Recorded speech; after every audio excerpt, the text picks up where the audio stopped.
തലയിൽ തട്ടമിടുന്നത് ഒരു മതശാസനയാണെങ്കിൽ, അല്ലെങ്കിൽ തലമറക്കൽ ഒരു മതത്തിന്റെ നിയമമാണെങ്കിൽ അതിനുവേണ്ടി പറഞ്ഞുകൊണ്ടിരിക്കാനാണ് മതനേതൃത്വം. ഈ മതനേതൃത്വം അത് പറയാൻ ബാധ്യസ്ഥരാണെന്നേ. അത് പറയുമ്പോഴേക്കും അസ്വസ്ഥരാവേണ്ട കാര്യമുണ്ടോ? കാരണം അവർ ജോലി ഡ്യൂട്ടിയാണത്. ഖുർആനിൽ എവിടെയാണ് തലയിൽ തട്ടണമെന്ന് പറഞ്ഞത്? ഇല്ലേ? ഇല്ല. നബിയെ, നിന്റെ പത്നിമാർ, പുത്രിമാർ, വിശ്വാസികളുടെ സ്ത്രീകൾ ഇവരോടെല്ലാം നിങ്ങളുടെ മേലാടകൾ താഴ്ത്തിയിടാൻ നിർദ്ദേശിക്കുക. അവരെ തിരിച്ചറിയാൻ ഏറ്റവും പറ്റിയ മാർഗമതാണ്. ശല്യം ചെയ്യപ്പെടാതിരിക്കാനും അള്ളാഹു ഏറെ പൊറുക്കുന്നവനും പരമദയാലുവുമാണ്.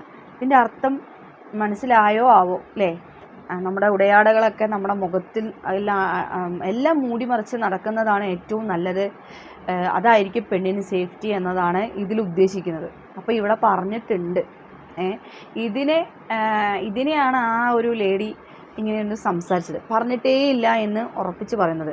ഈ കാര്യം തന്നെയാണ് പല ആളുകളും പറഞ്ഞുകൊണ്ടിരിക്കുന്നത്. അപ്പോൾ ഞാൻ